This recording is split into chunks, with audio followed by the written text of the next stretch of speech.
A long time ago, there lived a young girl called Red Riding Hood.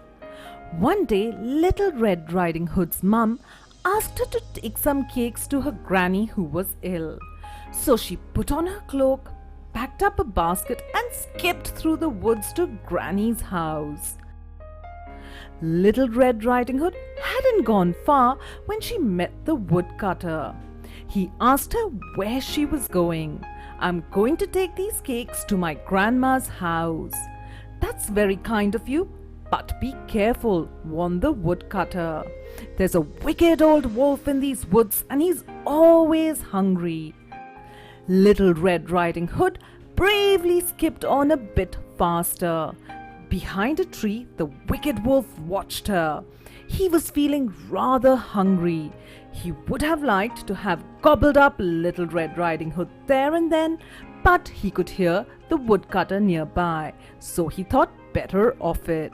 He thought of a clever plan and ran off in the direction of Grandma's house. When the wolf got to Granny's house, he rudely let himself in and greedily gobbled up Granny in one bite.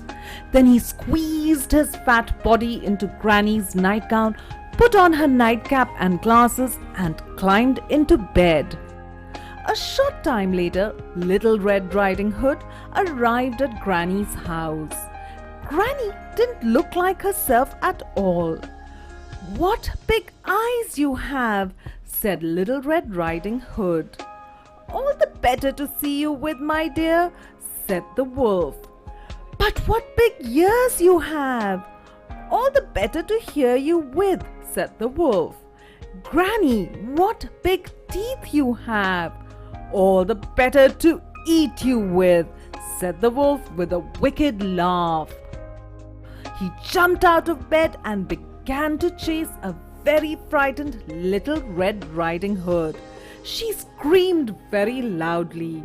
Luckily, the woodcutter heard the noise, and just as the wolf was about to eat up the delicious Red Riding Hood, he burst in the door and cut off the wolf's head. Then the woodcutter cut the wolf open and out stepped Granny. Little Red Riding Hood, Granny and the woodcutter all sat down to tea and cakes, and they lived happily ever after.